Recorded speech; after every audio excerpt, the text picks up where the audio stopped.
السلام علیکم۔ کلونجی کے استعمال کا درست طریقہ جان لیں۔ اس کا استعمال کن کن طریقوں سے کیا جا سکتا ہے؟ اس کا قہوہ پینے سے کیا ہوتا ہے، جانیں۔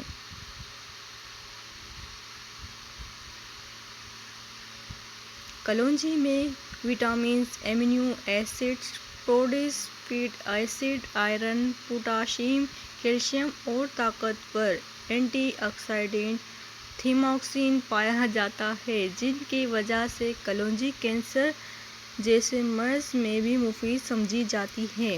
کھانسی، قبض، زکام، سر درد، وزن میں کمی، یادداشت، تیز بالوں کے مسائل، کیل مہاسے دور کرنے، جوڑوں کا درد، بلڈ پریشر، دانت کے درد، گردے کینسر اور دل کی صحت، ان تمام مسائل میں کلونجی کارآمد ثابت ہوتی ہے۔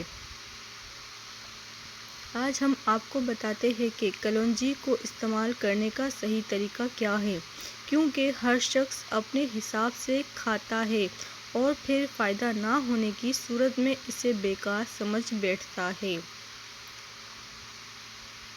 کلونجی کے 7 دانے یا 1 چمچ ہی استعمال کریں، اس سے زیادہ نہ لیں۔ نیم گرم پانی کے ساتھ کلونجی قہوہ کی طرح پکا کر استعمال کریں۔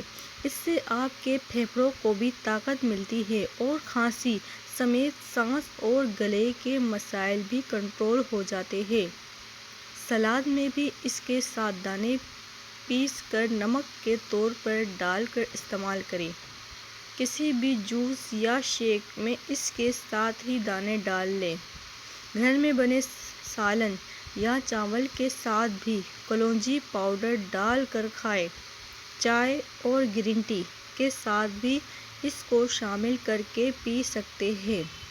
کھیرا، ککڑی، تربوز، خربوزہ، امرود، نارنگی، انار، چیکو، گرجیکا، ہر پھل کے ساتھ اس کو پیس کر چھڑک لیں اور استعمال کریں۔